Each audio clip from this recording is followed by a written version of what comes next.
Welcome back to the Creatives Do Business Well podcast, a space of co-creation for solo creative entrepreneurs just like you, craving that transition from being a struggling artist to a successful creator. Keisha here. I'm your host, your multi-passionate business sister, and photographer turned holistic brand and content strategist. I tie branding, content creation, systems, and scaling your business back to everyday life. And my goal is to help you not only run a business, but find that sweet balance between your passion and profits and doing business as a creator exceptionally well. Today, I want to talk about something that's been on my mind a lot. You'll get an idea of what creatives do business well is and what it really means. So when I say this phrase, creatives do business well, I'm holding myself accountable as a creative. Of course, it is the title of this podcast, and that's my membership name, but it's so much bigger than that. It's a movement to me, sort of like a call to action, a shift in how I think about creativity in business. And for you, especially if you're like me, you're Black, a woman, a mother, multi-passionate, living in the United States, and you're building a business from the ground up with all of these conditions that weren't meant for you to succeed. How many times have you heard somebody say, oh, she's creative, but she's not really business minded, or he's great at his art, but he is very terrible with his money? This gives off this impression like being a creative and being good at business are opposites. Like we have to choose between one of those. And for us, this hits different. Our great grandparents, even going back generations,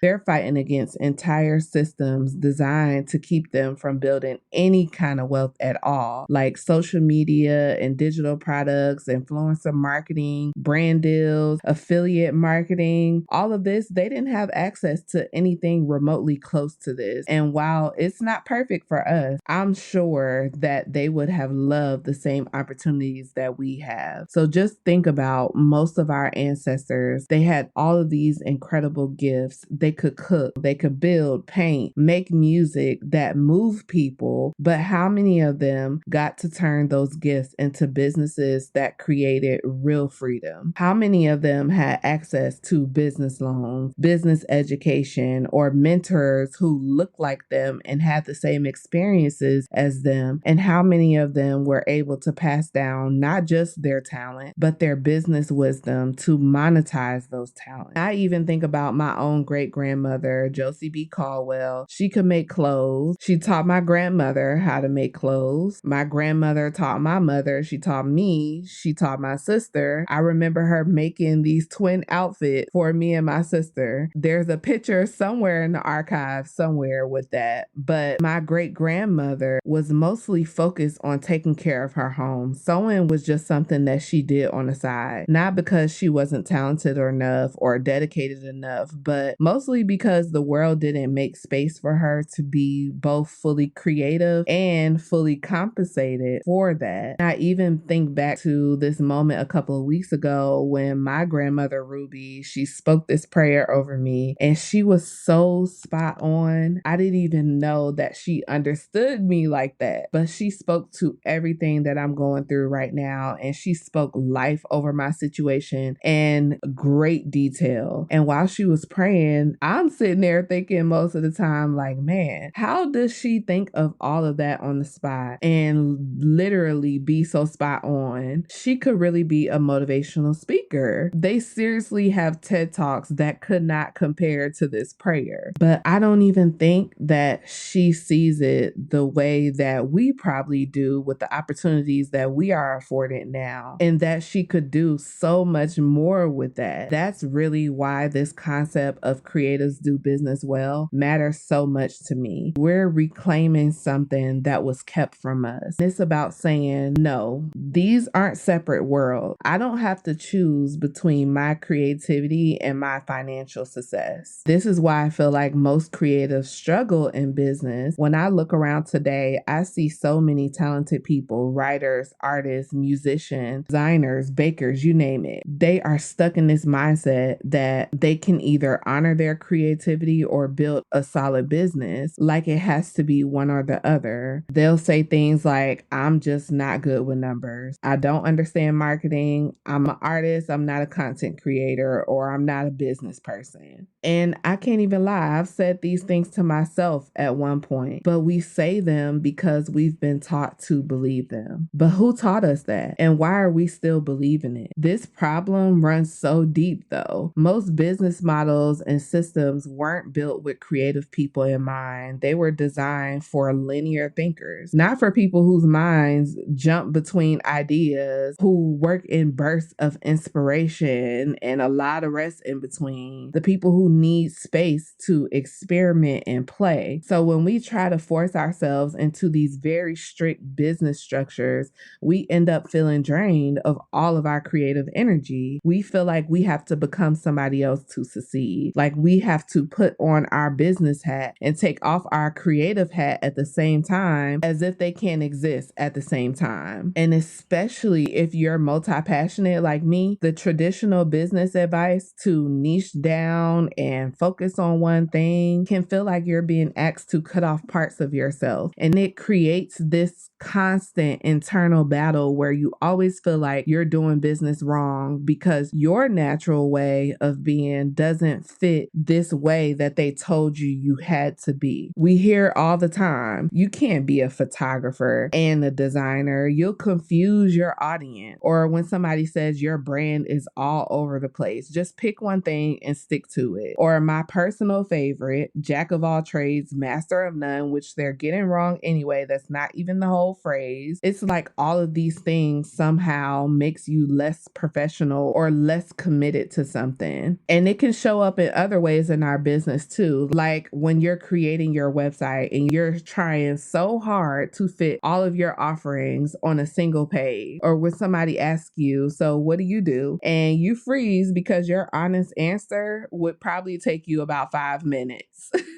Or when you fill out forms that ask you what your occupation is and there's only space for one word. Even the way business bank accounts are structured, they assume that you just have one business type. So for those of us who naturally thrive when we can move between different types of creative work, this constant pressure to simplify ourselves, and it feels like we're denying who we are at our core. For creators that are from marginalized communities, there's also this added weight, not having examples or access to resources, this very limited belief that we can't be both creatively fulfilled and financially successful. We haven't been shown enough models of what that could look like. But good thing you're here, because we're going to talk about that more into this episode. But just think about when our grandparents pushed us toward these stable careers or making sure we went to college. It wasn't because they didn't believe in our talent. It was mostly because they saw too many talented people struggle to make a living from their gift, telling us things like, don't quit your day job. How many times have you heard that? They weren't just being cautious. It was this survival mindset based on generations of seeing creative people undervalued and underpaid. This is why we have to change that, because we still see it today. The talented friend you have that charges way too little for their work because they don't feel professional enough to charge more, or the family member who does all the creative stuff in your family gatherings, but they never show it to anybody because that's not how they're going to pay their bills, or the side hustler who stays up until 2 o'clock in the morning working on their passion after they get home from their 9 to 5 because they can't even begin to imagine that their creative work could actually support them fully. Even the language that we use on a daily reflects this same struggle. Like, I'm trying to make it as an artist, or I'm working on turning my hobby into a business, or I'm not a real photographer yet. I'm still learning. As if there's this magical moment when we transform from being this aspiring creative to having a legitimate business. Till that magical moment pops up, we're just playing pretend. And that's not how it works. And I want to talk about the access that we have to resources as well. When we get advice like invest in yourself, or hire a coach, or take this $2,000 course, but you're living paycheck to paycheck or supporting multiple family members, dealing with debt, and all these steps to get there, to hire that coach or be able to buy that $2,000 course. The steps to do that is not simple at all. I want to help you reframe this, and that's what Creatives Do Business Well is all about. For the last 7 years, I have strictly been provided income from my gifts. I have been a photographer 7 or 8 years now. I remember the exact moment though that I sent my 2 weeks notice into my employer where I was making like 20 something thousand a year, which at that time was pretty good for a 22, 23-year-old, however old I was. You do the math. I'm 32 now.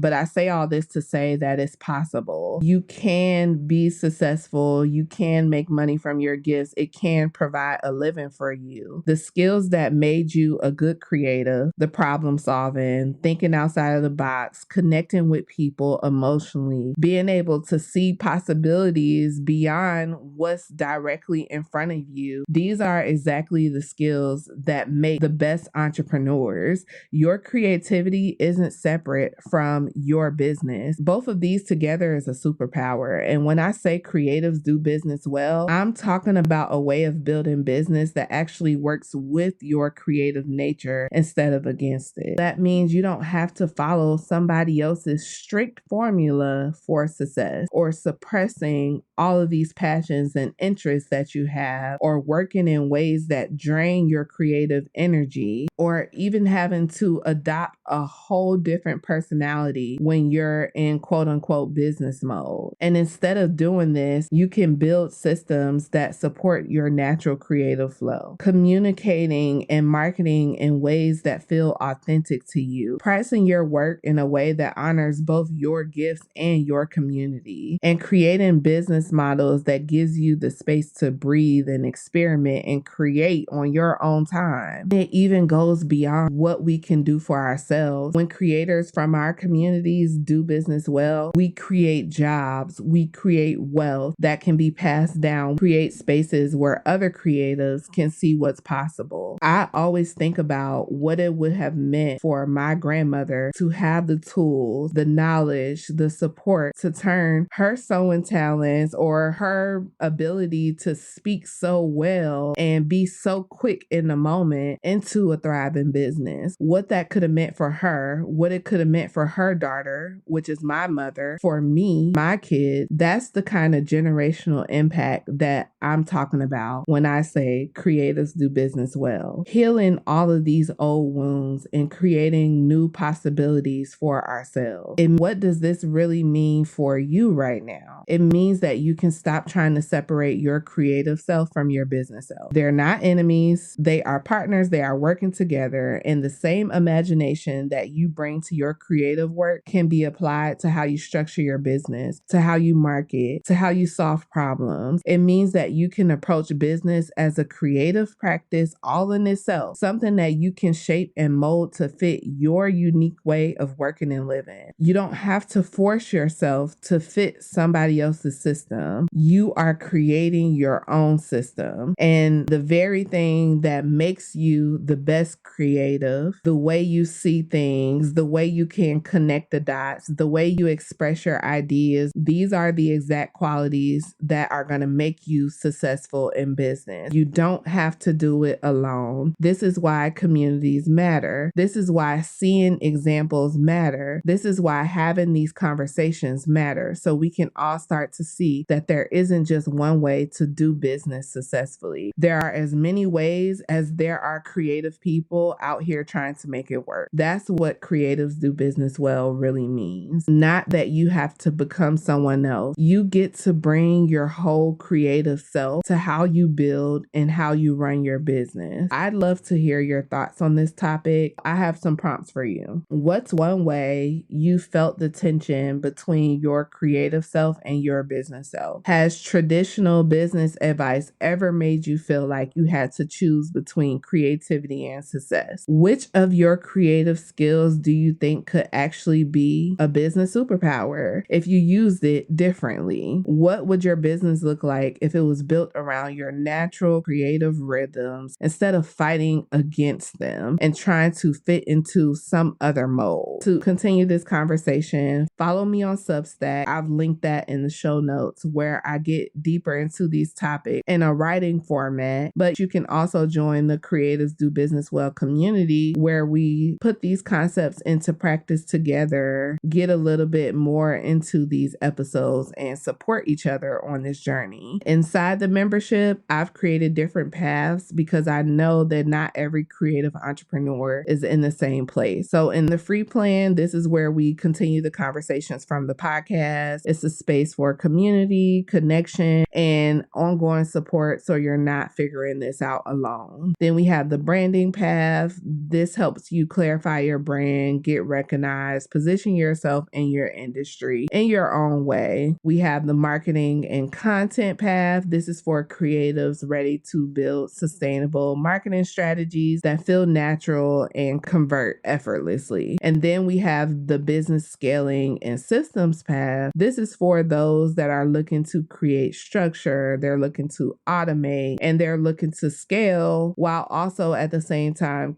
keeping your creativity intact. Each one of these paths is designed to help you thrive in business without sacrificing your well-being or your creativity, your artistry, because you don't have to choose between being a creative and being successful. You get to have both. And if this conversation resonated with you, come on into the community. Let's build businesses that honor our creativity and our communities, and let's prove together that creatives can do business well. These conversations always start from something that I'm going through and something that I feel called to share. It's not just about me. We're all reclaiming our right to be both creatively fulfilled and financially successful, just like we were always meant to be. So always remember that your creativity isn't a liability in business. It is your greatest asset. So make sure you use it well. Thank you for tuning in, and happy creating. Thank you so much for tuning in. Love today's episode. Go ahead and show us some love and support by leaving a 5-star review. Catch up with me at Keishandra Creates or Creatives Do Business Well. We want to reach more creatives like you, so be sure to tell your creative business friends and family about us. Don't just talk about it, be about it, and get out there and cultivate your gift and create the sustainable business you deserve.